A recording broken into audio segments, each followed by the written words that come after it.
Um, a wife, a mother, an annual lover, a typo queen, and we'll add everything on Twitter and everything else with a splash of wine. Boozy Chef joins me on Agree to or Disagree the podcast, starting right. Are you ready? I think so. Now.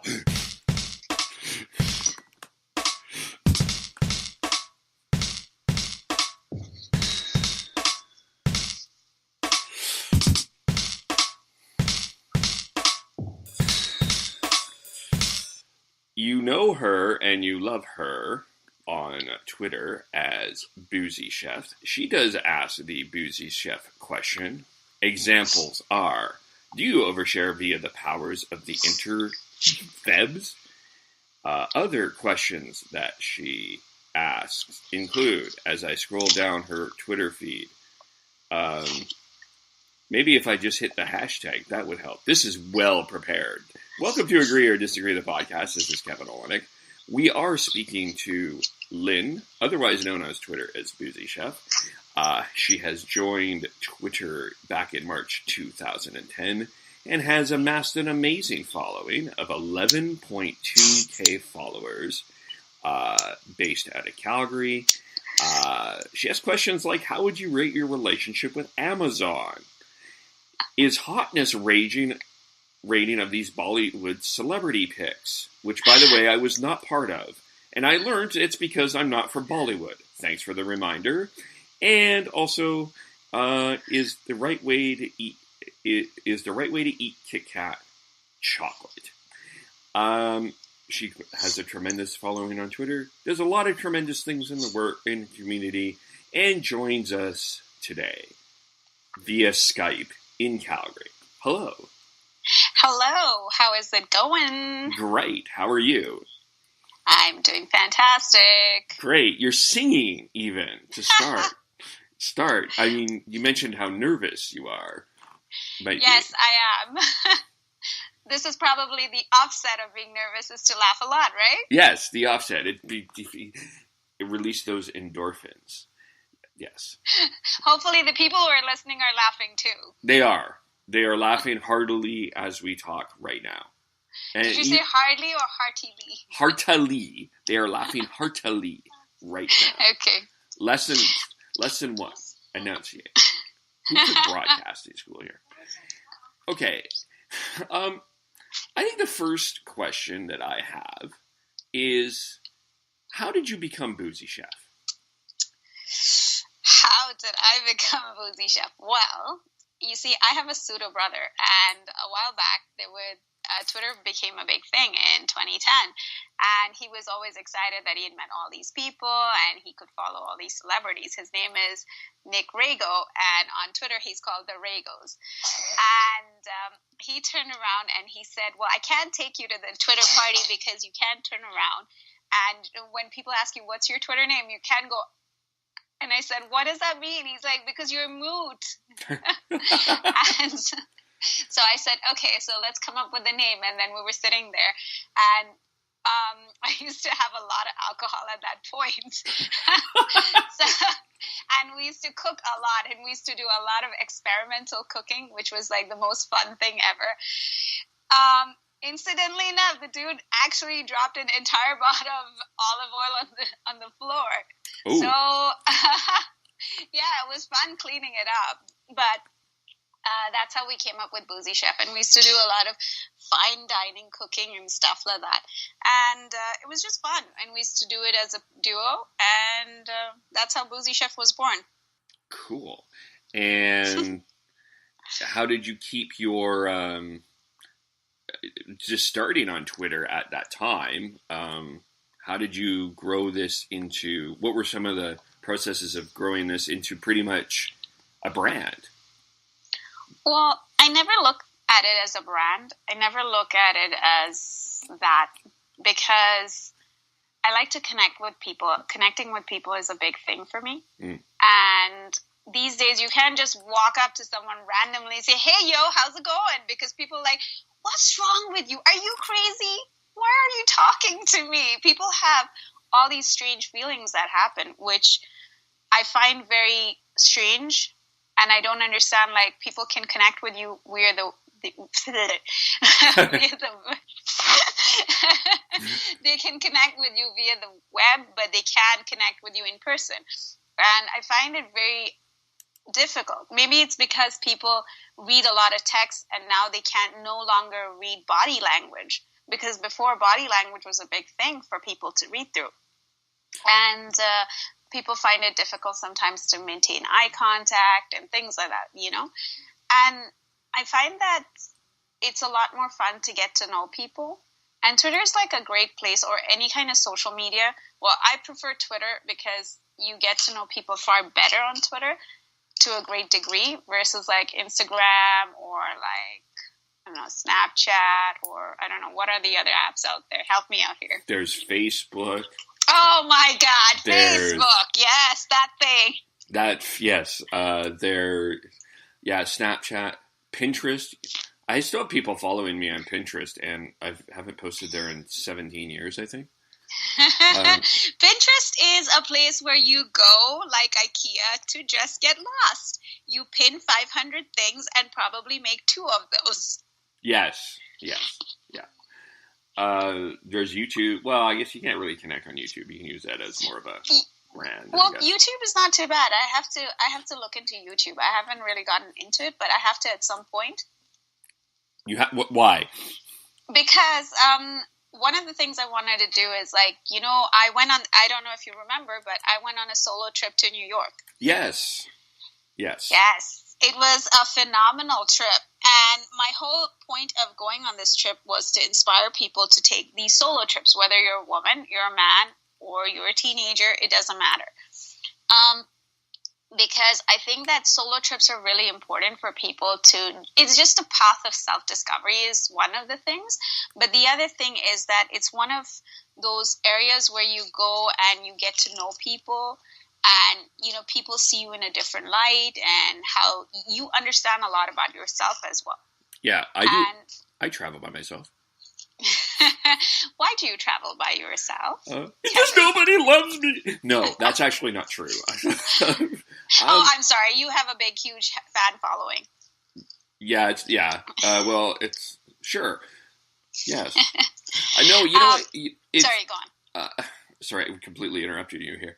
It's a great mind clearer. Well, first it's because I can't find it.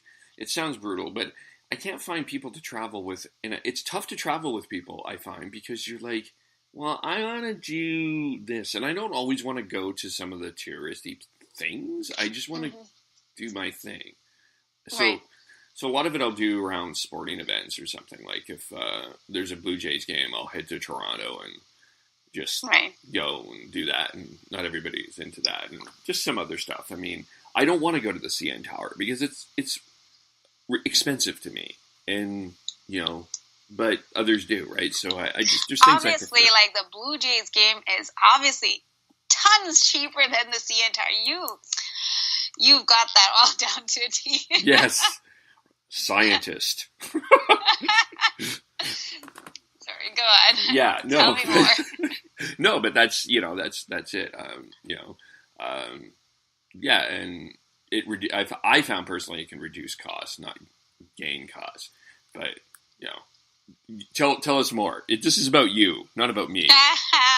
No, well, the whole thing was to inspire people to do a trip by themselves, and I think that it's a great thing to do.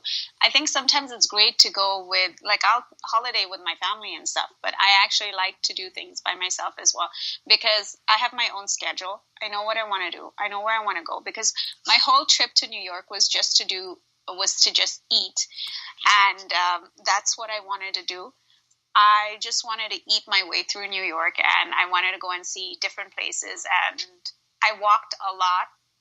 Somehow I expanded in my pants so much that I couldn't even fit them on. What? Yeah, despite all the walking, I clearly ate way too much of food. Oh. Way too much. Oh. And it was a great trip for me because, people are always frightened that, can I do it? Can I not? Could I go alone? What if I get lost? I honestly have to tell you this. The first 2 days, the night off when I got there and the next morning, I at least got lost for 2 hours per time. And I was just like, oh my God. And then I got a physical map, and because my GPS kept cutting out because all of the tall buildings in New York. And then I got the paper map, and I traveled so many different places, and I knew how to get around. Like, I realized so many people no longer know how to read a map. And I was like, this lady was like, let me get my phone. And I was like, oh, geez, come on. And, like, everyone was telling me, Lynn, don't ride the subway because the subway is, like, there's too much of sensory things that happen. And I was just like, and people were like, oh, don't get on the train during rush hour. It's like, it is so stressful. And I was just like, okay, I've been on the train during rush hour in Bombay. The way you get on the train in Bombay is that you just stand there, and people will literally push you into the train, and people will push you out. So make sure you hold on to something when you get in so you don't get out. And I was like, it can't be that bad because we're in a civilized world here. So it cannot be that bad. It can be probably a lot better, definitely not a lot worse. So I went on the subway. Like, I traveled on the subway for 8 days, and it was a lot of fantastic fun. And I met a lot of people there. Like, I met this one girl who told me how to get around to the Chelsea market. I met this Haitian singer. I didn't know how popular he was until, I saw his Instagram. And everybody was really friendly. They would tell me how to get to a particular place. People were really nice. People are genuinely nice if you take a minute to talk to them or ask them something. And, people are so frightened. And I don't understand.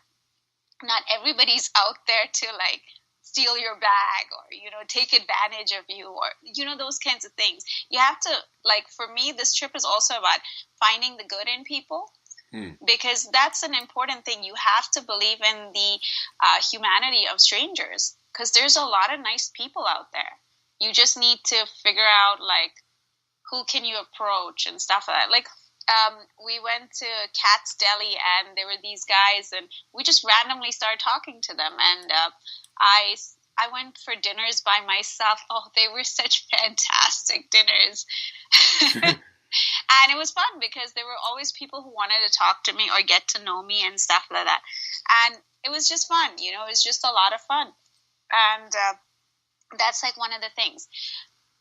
Coming back to your question about, this being a brand, I never looked at it as a brand. I just look at it as something that has grown. It's really nice that it has grown the way it has.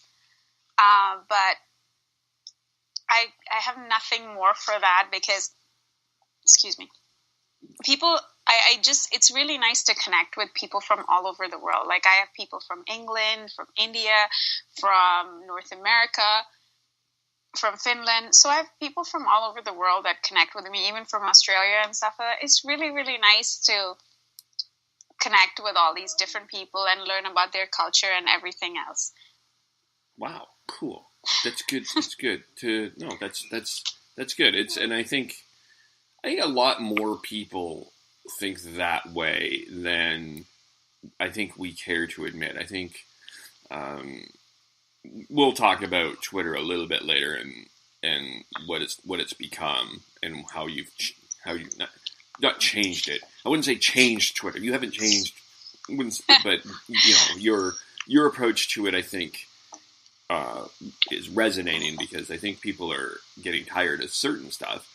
But I do think, though, that a lot of people don't look at what they do as a brand, but it's a lingo that we use out there. Well, how did you get your brand? How did you become, how do you monetize BoozyChef? And stuff like that, right? But, like, you hear those kind of things, and I think most people don't like, they just would rather have their authentic self be shared on Twitter. That's my secret. I share who I am, not... Okay. Yeah, that's my deep, dark secret. If I can give you my social media sense lesson in one sentence. I be myself. $5,000, please. No. Are you sending me 5,000? I'm sorry, I kind of got confused there. I could send it to you. It won't cash though. But I can send it to you. I can send you a check for $5,000. Yeah. Sounds spectacular. Yeah. What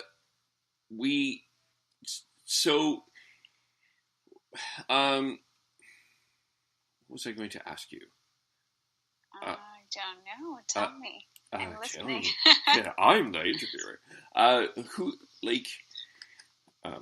Right here. Let's look at the notes. I had notes. You had notes and you didn't tell me? Well, no, I always have notes.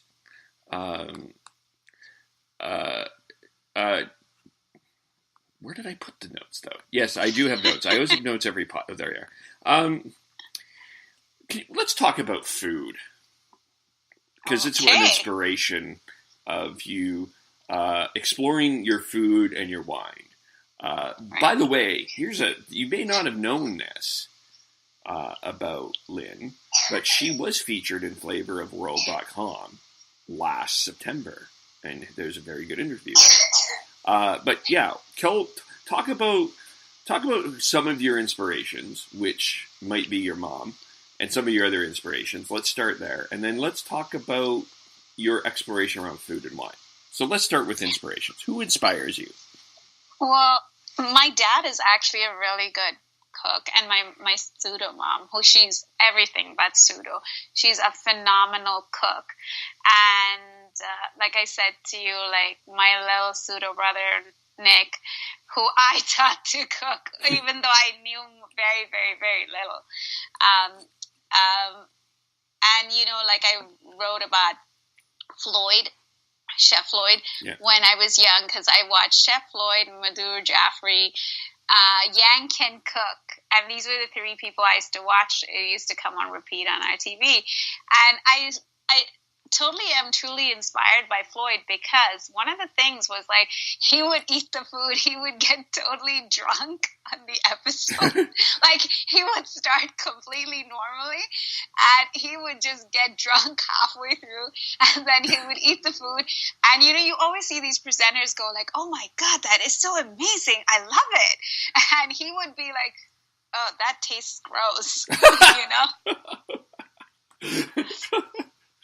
And I was just like, geez, at least someone's honest about their food. Because, people always like, oh, my goodness. Because if you watch the commentator, they haven't even completely tasted the food. And they're like, oh, that tastes so wonderful. This is the first mouthful I'm having. And then there's this guy on the other side who's totally drunk. And he's like, oh, good God, that tastes disgusting. And I was just sitting there and I was like, oh my God, I totally love this guy. And it's just like, it's an honest description of food and what I like. Like when I was in New York, some guy was like asking the waiter, what is this fennel? And I was like, oh my God, if you were 14 and you asked what is this fennel, I would have been like, yeah, I can totally get it, But when you were like in your 20s, I was like, oh, well, it's the age of the millennials. They probably, because I keep reading about this, how a lot of millennials don't know how to cook, which I don't think is true. I think a lot of them do know how to cook. But probably better than us that aren't, because they're trying stuff that we haven't even tried before. Like what? Well, cooking, for one. No, but I mean, they've added some flavor into some stuff. I think that the Generation X, and I'm generalizing here, but I think that we were very traditional and conservative when it came to cooking. And actually, talk about yourself there. Don't include me in your pool. Okay. I said I'm generalization. I'm just joking. Yeah, I know. I get it. Generation X, except Lynn, was very conservative in their approach to cooking. There was some, like, we'll toss a little bit of stuff. But the millennials feel like they're tossing a ton of different stuff out there. And maybe advancing that a bit more. So I think, yes, I agree with you. They can cook. They they do different ways of cooking. They're more experimental.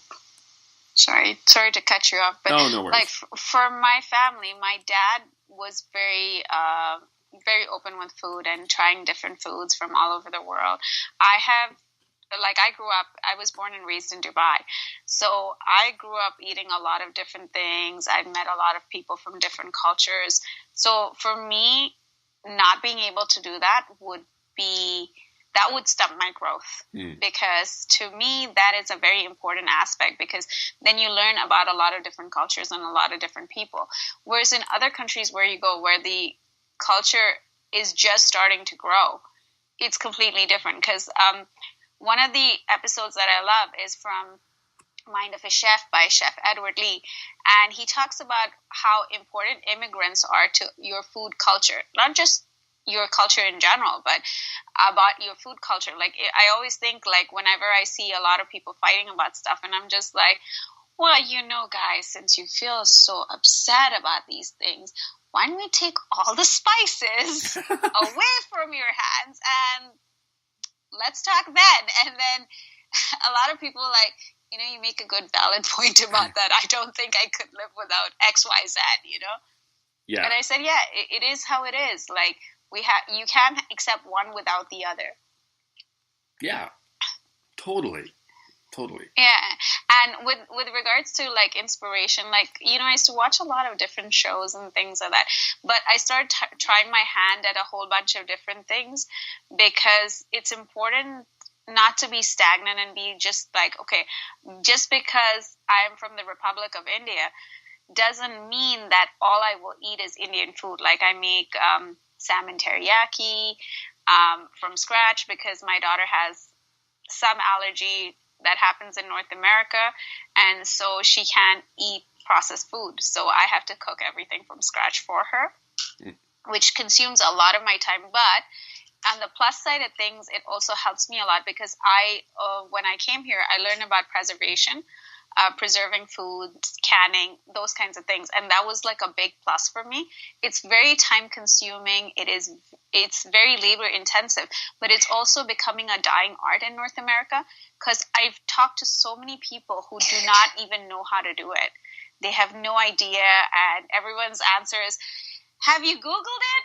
And I'm like, if I'd Googled it, I wouldn't be asking you now, would I?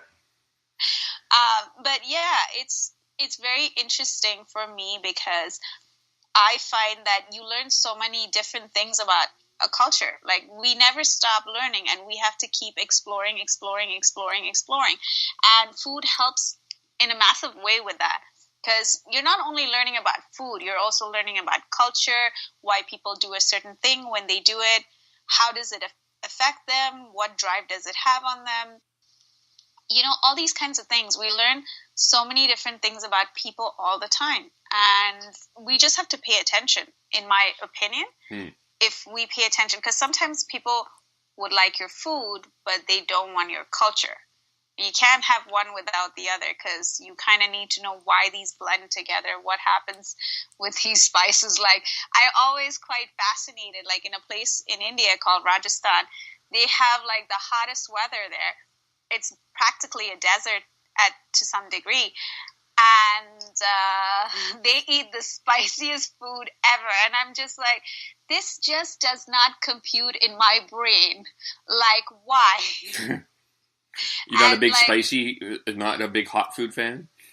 No, I do eat spicy food, but their food is like, spicy is probably an understatement for what it's like. It is fire-breathing dragon spicy.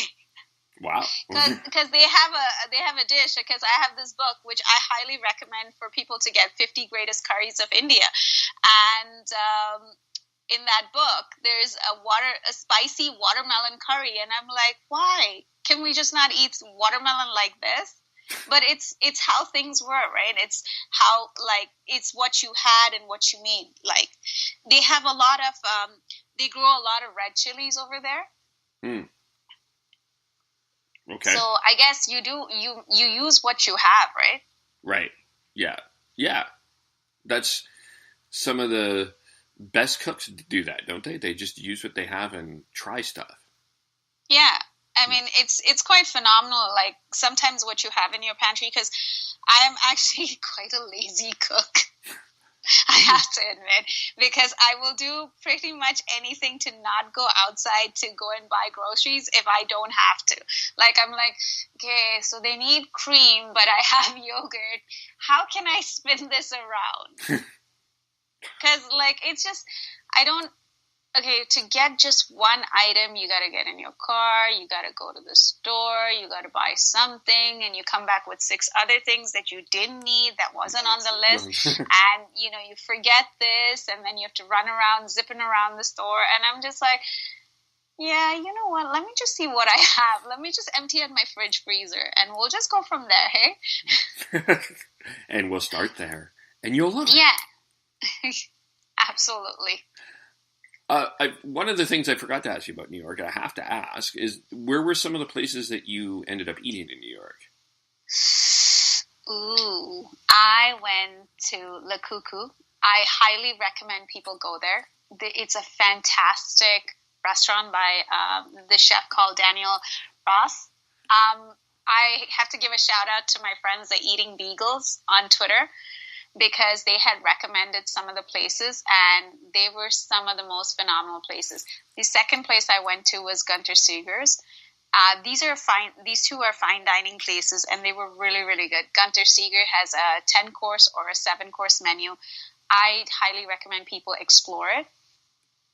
The 2 places are completely different, because Le Cuckoo is very casual, but it's very chic at the same time, whereas Gunter Seeger's is more like, it's a very small restaurant. The chef is there and plates all the food by himself. Like, he has staff, but he plates every single dish. And it's quite phenomenal. And I sat down and I spoke to him, and he was quite nice. And he spent like a good 40 minutes. Like, I talked to all these chefs, and they spent a good 40 minutes chit-chatting with me and getting to know me and stuff like that. Then the other place I went to was Employees Only. It's a tough find, but it's a really good place to go to. The food was really good. Their beef tartare was great. Again, this was recommended by the Eating Beagles. I went to Brooklyn, and people were like, "Oh my God, Lynn, you're going to Brooklyn!" And I was like, "Guys, come on, I'm just going to Brooklyn. I'm not going to sell my kidneys over there or anything like that." It's really not a bad place. It's a really, really nice place. So I went to get Jamaican patties for the hotel staff, because they were so nice to me. They were phenomenally nice, and the girls were fantastic. So I bought 10 Jamaican patties. They were so good, so delicious. Oh. And I gave it to them, and they were so happy to have it. And, you know, that was a big thing for me. And, you know, a lot of the staff came, and they were like, "You're so nice." And I'm like, yeah, I don't know, guys. I think you guys were a lot nicer to me than I was. But it was quite nice to go there. I went to Williamsburg. And then I found this Caribbean restaurant, because I randomly asked this guy, because my phone switched off. And I stopped him in the middle of the street, and I asked him, what can I eat and stuff like that. And he was telling me there's this really good burger joint. And I'm like, well, dude, I can eat burgers anywhere, right? And I said, no, tell me something that's more authentic, maybe some Caribbean food or something. And he told me about this place called Pearls. I highly recommend people go there and eat there, because the food is great. The jerk chicken is amazing. The rice is great. It's just really, really good food. And, you know, apparently their tamarind chicken is to die for. I had just one, because I had to go for dinner later that evening, so I couldn't quite eat a lot. I gave it to the staff, and they loved it. Their chef, his name is Paul from Trinidad. He is such a nice guy, really, really nice. All these people, like, you know, there's a lot of really nice people. It's just a matter of, you know, just connecting with people. For me, that's my message, really, is to connect with people no matter where you go or what you eat. At the end of the day, it's the people who make the food, the environment that you're in, and things like that, you know. All these tiny factors, they add up. It's not just the food alone, you know.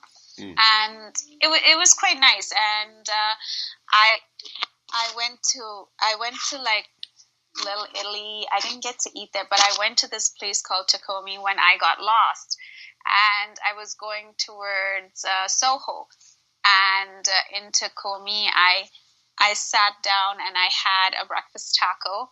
It was spicy, but was so good. It was delicious. It kind of reminds me of what we have in India. It's called an anda parotha, which is an egg with a parota. So like your wraps are what we make out of wheat and the dough, but we cook it on the stove and we break an egg and cook it up. But this one had chorizo in it, and it was really, really delicious. And it was a really nice sunny day, so that added like a lot of plus. I went to Momofuku's. That was a fantastic place to eat as well. I went to, I've eaten so much. Now it's starting to dawn onto me why those pants were like exploding. So like I ate a lot of food. Like I paced myself out, but I ate a lot of good food because that was my purpose of going there. I ate at, I can't remember anymore, but I remember I ate in Momofuku's, and they had some really good food over there. I believe it no longer is under David Chang's leadership, but it's been moving along.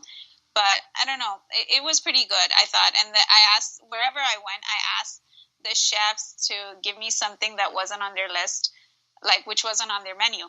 I would order, I said, just surprise me. Whatever it is. Then we went to Cat's Deli. That was really good too. It was phenomenal. There was just, I went to a place in Wall Street. Now I can't remember the name. Capriani's. And it was really, really good food too. A 3-course meal, which is like, I don't know, like $30 or something like that. Which wasn't bad at all. Like for the price that it was a really good price. So there's a lot of nice places in New York. It's just a matter of finding them and going there. Like I remember we a few of my friends from the Pink Society, David and Kimberly met me, and we got into a cab. We were going somewhere, and I said, okay, this is where we want to go. And so we got down, and we had to randomly ask this guy where we were going. And he said, yeah, this bar is just around here. So the poor chap was like smoking his cigarette. He just put it out just so that he could have a conversation with us. And we went around to the bar.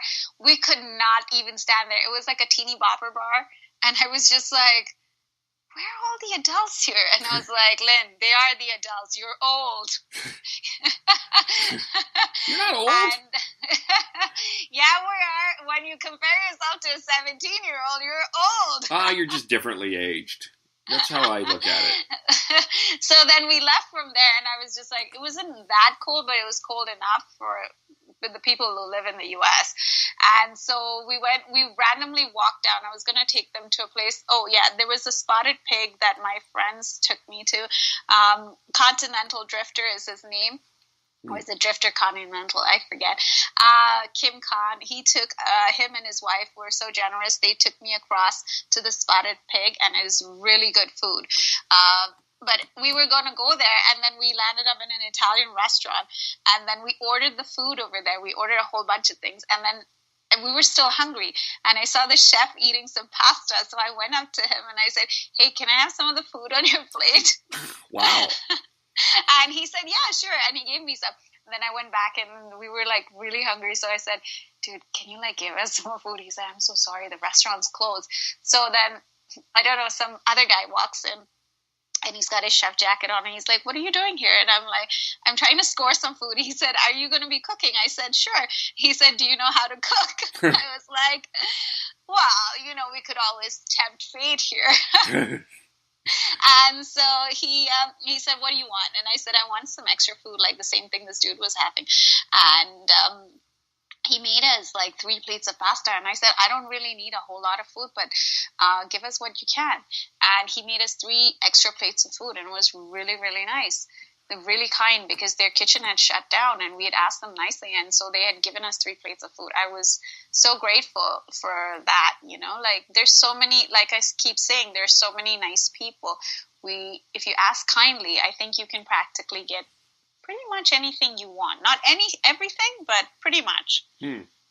It's probably true. That's a future agree or disagree. If you ask nicely, you can get anything you want. I didn't say anything. Almost anything. Almost anything. Don't misquote me. Look, can we talk about wine? Let's talk about wine. Sure. You do know that I drink general alcohol, right? Like, right. I will drink, except for absinthe, I will drink almost anything. I'm stunned by this. Why? I just thought it was all wine, nothing but the wine and wine. No, I'm just kidding. I'm sure I knew you were. Because I was going to say, in my New York trip, I had a lot of cocktails. I had some wines and stuff. I'm open to exploring different realms of alcohol and stuff. I don't want to get sick and, spend a lot of time in the washroom. So, like, I will pace myself on what I drink, though. Do you have any particular favorites, or are you still kind of getting used to the world of wine or alcohol? Or?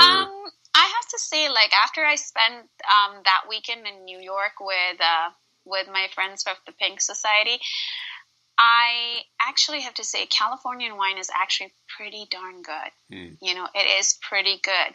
I used to drink a lot of Italian and a lot of French wines, which are very robust and very heavy. There are some lighter ones. I like the Rioja wines because, at one point everyone was like, what do we pair pizza with? We need a pizza wine. And so the Rioja wines, everyone will say Rioja, but if you talk to the people from there, it's called Rioja. That was a nice education. So I have a lot of friends who are very versatile in the wine industry, and so I was learning. This is just my way of learning about wine and what I like and stuff like that. It's actually quite a phenomenal area of study because there are so many thousands of varieties of grapes and what they do and how they make it and things like that. And it's quite nice actually to learn all these different things, because it's not like you learn a subject and that's it. There's so much more to explore in the world of wine. I have never met someone who said that they know everything there is to know about wine. Like a lot of people talk about pairing and stuff like that. One of the people I truly enjoy chatting with is Dave Razier. His Twitter handle is Razier. And he's really phenomenal, because I remember we were talking about pairing, and he said when we first got to know each other, and he said that drink what you like and eat with whatever you like. And, that is a really good bit of advice. For me personally, I would take Argentinian or Chilean wine and pair it with some spicy foods, because they pair really well with spicy food. For me. I like, there's always white wines. There's, whenever you're in doubt, pair something with bubbly, because there's no way that's going to go wrong. And if you don't like bubbly, that's a whole other issue. Just have a mimosa and relax. Yes. So like, I remember when I first started drinking wine, I didn't really like it. I think I was 21 when I first had wine, and I used to like a lot of sweet wines. As I've gotten older, I like a lot of reds, and I will drink bubbly and other things. It's not like I won't, but I'm not like, I won't discriminate against the wine, but there are certain wines, like for me, Sauvignon Blanc, it does nothing for me personally. I haven't had a Sauvignon Blanc that I'm just like, okay, you rock my world. But I do like the Chenin Blanc that comes from South Africa. Well, the varietal does come from other parts, but I like the one that South Africa makes. So it's quite nice. I enjoy it. I'm not particular, like, if somebody gives me a bottle of wine, I'm not going to be like, yeah, I kind of have a specification. That's not at all like me. I will generally drink anything. I've had some terrible wine, and I've had some really phenomenal wine. Like, my dad will drink only French wines. Mm. My mom doesn't really care for wine. She loves whiskey. So I'm generally open to a lot of stuff. Like, recently, I made some friends on Twitter that their names are Tony Johnson and Average Joe. And they love bourbon. So I got into bourbon. And I was quite impressed about the way bourbon is. It's very similar to whiskey for me. I'm sure that the connoisseurs would disagree because of how it's made, but just the feel and the smell of it is quite similar. I also drink beer. I have to be honest, over time, I truly love a stout, but I don't like my stouts that smell like coffee because I don't really drink coffee. So, I'll drink a filtered coffee from India because it's more milk than it is coffee. But the North American style of coffee just doesn't do it for me. So even with wine, if there's a very high intensity of coffee in some wine, I just particularly won't be like diving out to drink it. But, I know people who like it and it works for them. But, for me, it's different. Like, I'm still waiting one day for them to make a jackfruit-based wine. It's possible. That can happen. I'm sure it can, because I think I was reading that someone's trying to do it. Yes, it'll happen. That will happen. Oh, yes, I forgot. Before I forget, my friend John Gill totally loves the Negroni. I have to say, it is a phenomenal drink. If you haven't had it, I highly recommend you try it. Okay. Negroni. Yeah. Yes. Or it's called the Negronis. I forget how exactly one says it, but I'm pretty sure it's along those lines. But yeah. I'll Google that as we talk. It's actually quite nice. It's quite, they use Campari and vermouth, and I forget how it, and I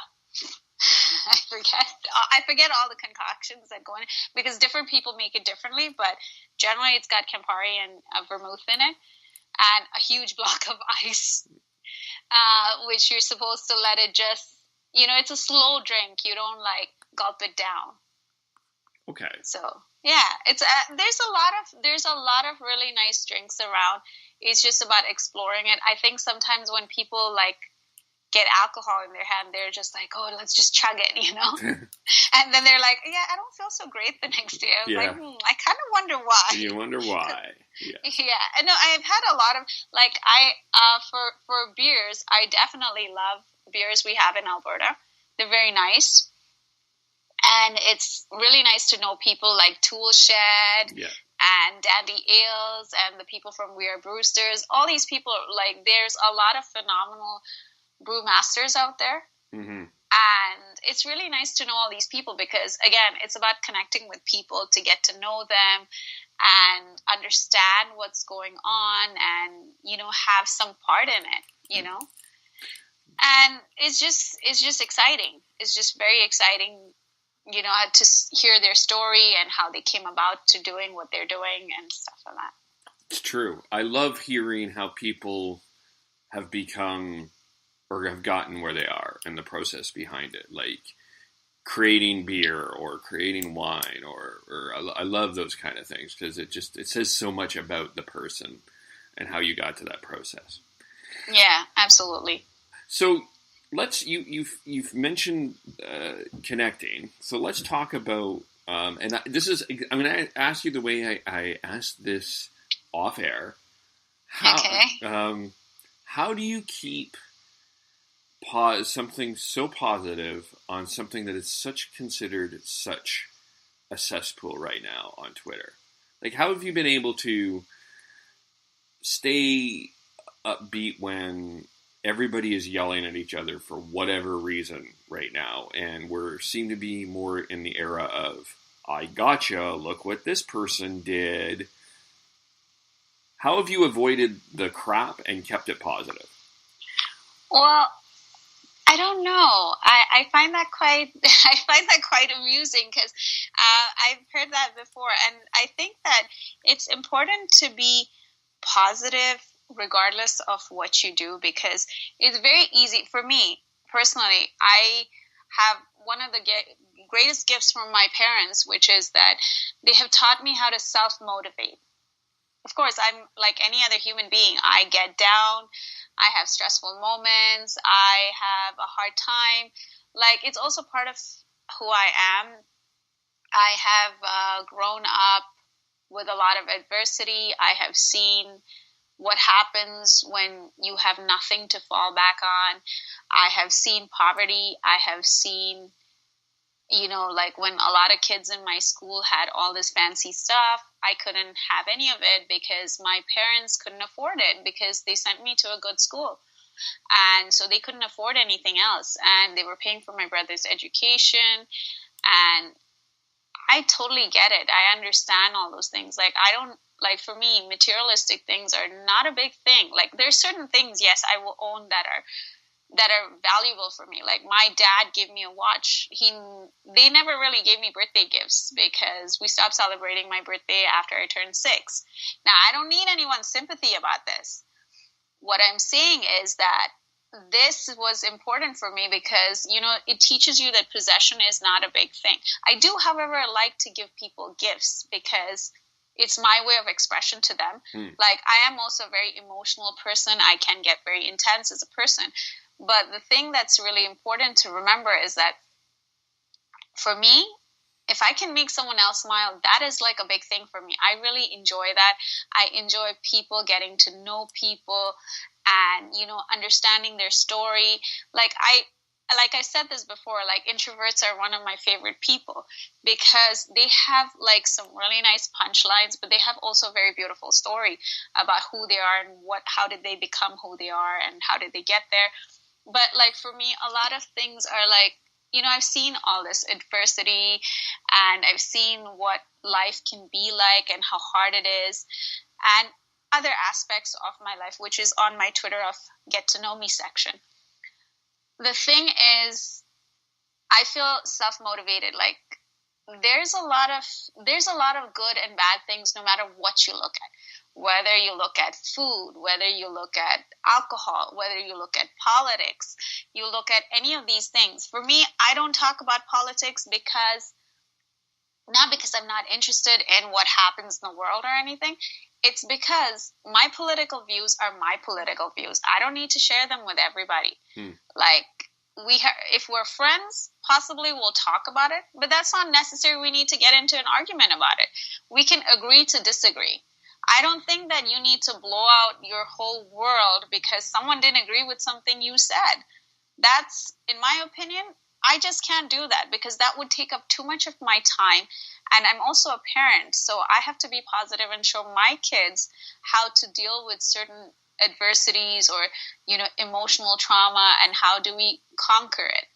I was bullied for a long time. Now, I will not stand someone bullying me or my friends, because if we're good friends, because the thing is that we live a very short life, because we don't know what will happen in this life. We have to go through a lot of adversity, a lot of trauma, a lot of emotional heartbreak and heartache, and we need to make friends. We lose friends. We have our parents. We have animals. We lose them, and it's very, very difficult to just be like, yeah, I'm just going to let my world just break apart. Sometimes there are those events that change your life altogether. And for me, it was, I was diagnosed with high grades of cervical cancer when I was 23. I had surgery for it. That surgery changed my life because it pushed me into an area of being dormant. And I had to discover myself. And food was one of my areas that helped me get out of that. And I had to learn to cook because I didn't know how to cook until I was 23. And as time went along, I realized that making someone smile was actually making my day. It was very good for me. I don't read people's political stuff. Like, I'll skim through it, but I don't have to say anything because it's your opinion. It's your opinion. Like, I have opinions on food, but am I going to go running around and saying to everybody, well, you're wrong and I'm right? I will ask a question and let them say whatever they want to say, whether it's good or whether it's bad. There's no point in, if someone's angry and frustrated and you're angry and frustrated, that's just really not going to solve any issues, because two angry and frustrated people will create a small explosion, if not an implosion, or maybe both. And for me, I'm just like, guys, there's like way more in life that we can do and achieve. Then let's put our energy towards that, whatever that is, Yeah. That's my opinion, though. I mean, everyone's different, and I sometimes think people are angry about different things, and they take it out about different other things. They're like, okay, well, it's this, or it's this, or it's this. I like to get to know people. I like to get to know their stories. Sometimes there's a lot of bigger things that's impacting someone's life, and getting angry about something else helps them release whatever anger they have or whatever frustration they have. This is my opinion. I could be completely wrong. What happens on case-to-case basis, So, but the thing is that it's easy to be positive for me than to be negative, because negativity will take you down. It will impact your whole day. It will change everything and how you feel and how your outlook is and everything like that.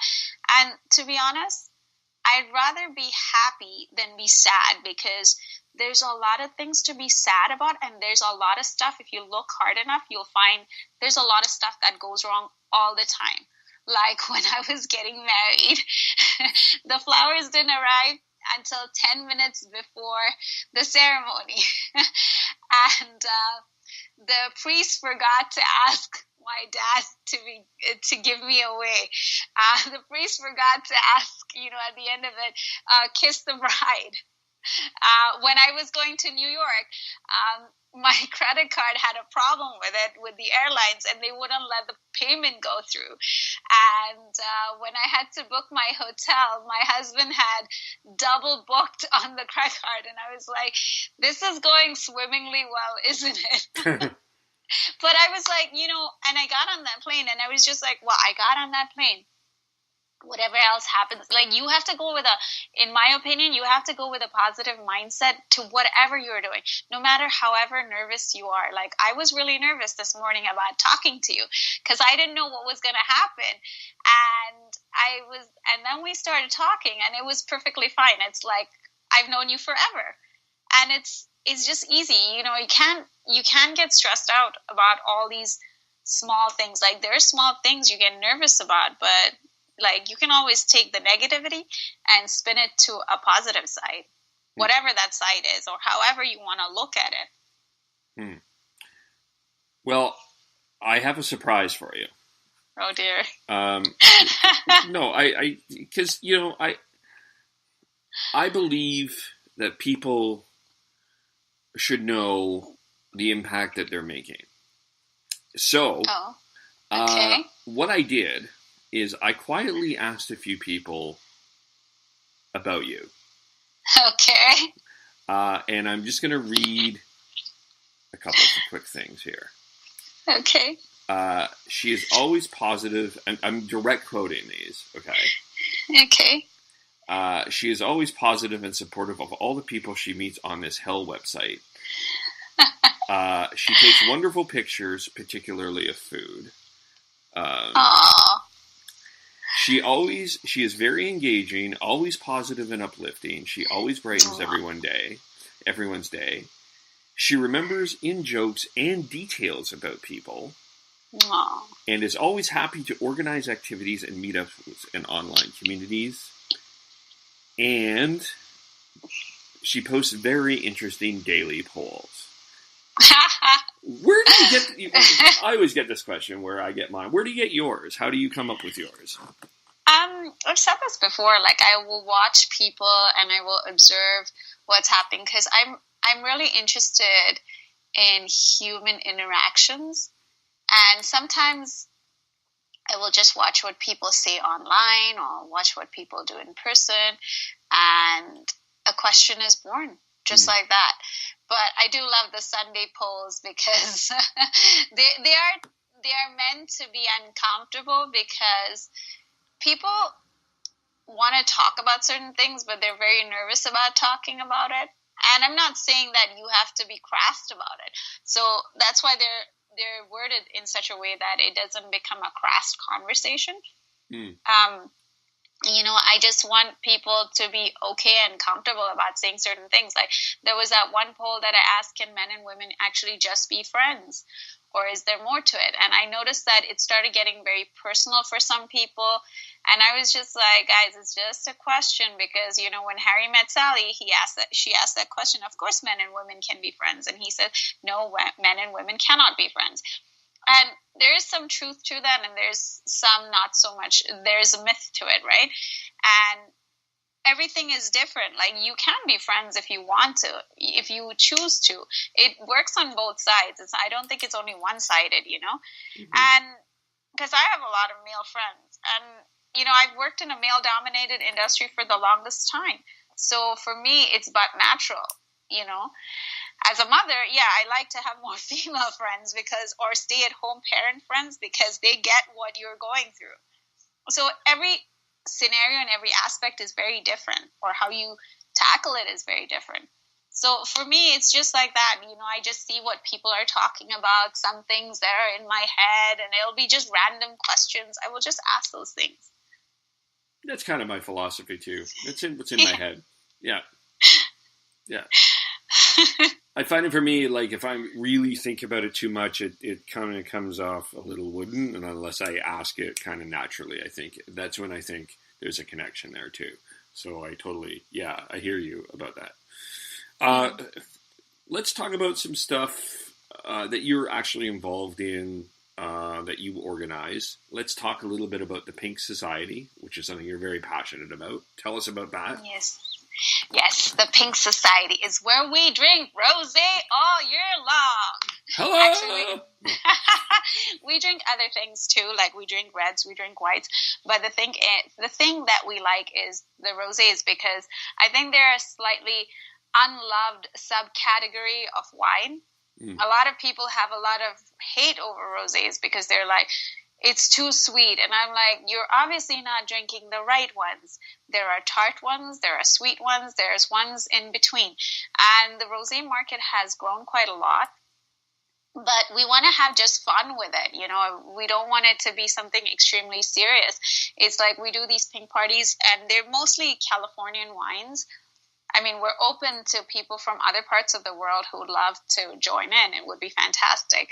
But it's just to drink, like rosés can go with practically anything. They're like another bubbly kind of drink per se, right? And you can just have them on their own. You can have them with food. It depends. Like everyone's taste buds are different. So what person A likes doesn't mean person B will like it. But it's an area to explore is basically it.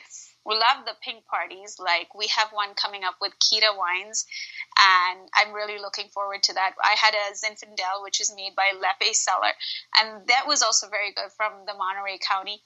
So there's a lot of different varietals that you can have and try and test and enjoy. Rosé is a good section for people who are also starting out in wine. For me personally, I would go with whites and obviously the rosés. They're quite easy to drink. They're not particularly hard. You don't have to you don't need a master's degree to enjoy it. It's just, or even a bachelor's.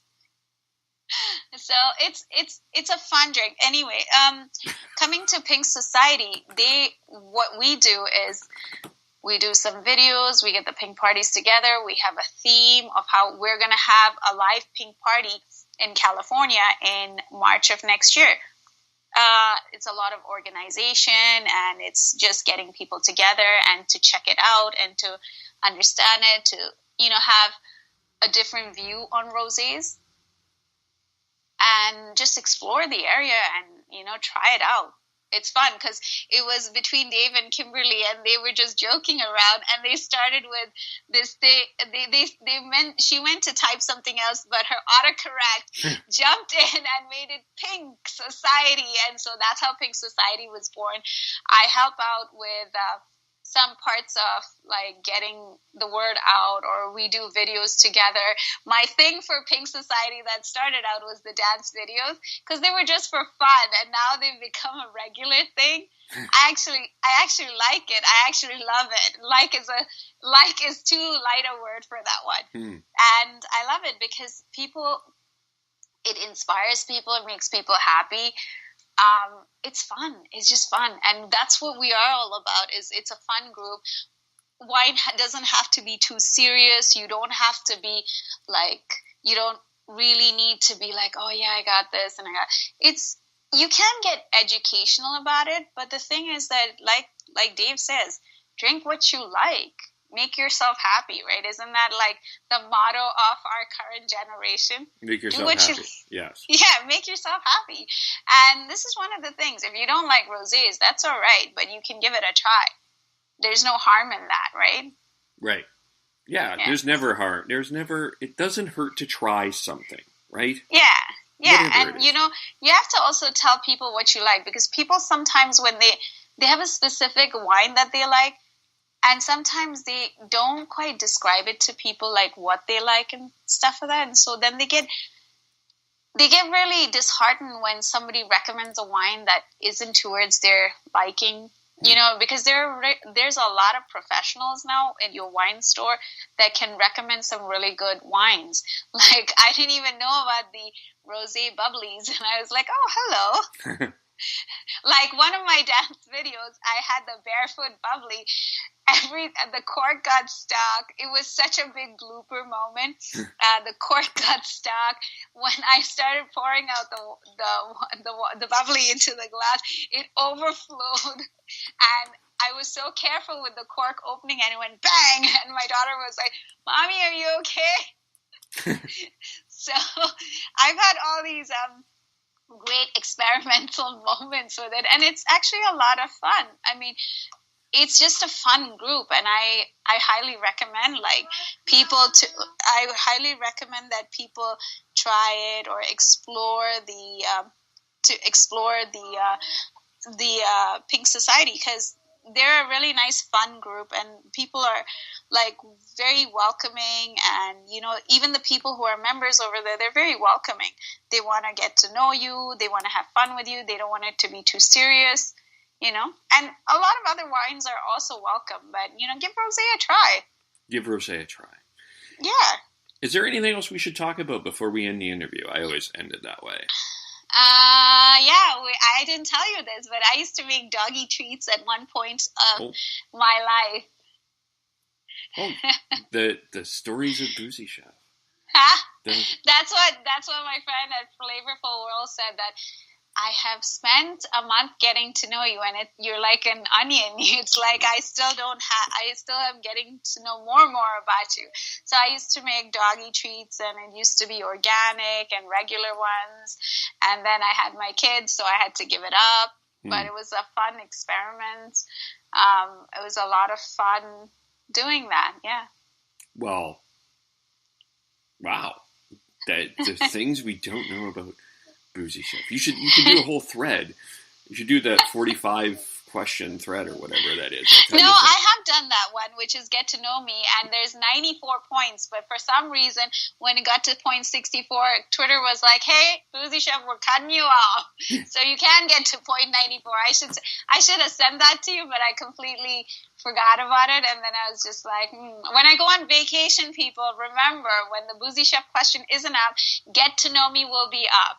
Oh. So that means I am on vacation or I'm doing something else, and I cannot get to answering those questions or polling out those questions. Fair enough. You are only one human being that is trying to do everything. Yeah, thank you very much, Kevin, for taking the time to interview me. I appreciate it.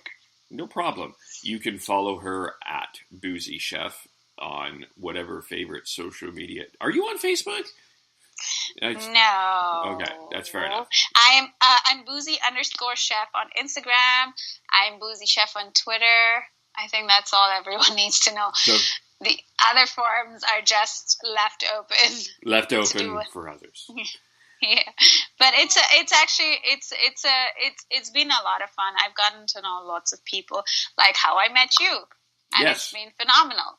Yes, it's been a great. And a compliment for you. I really do enjoy our interactions together. It's always a lot of fun.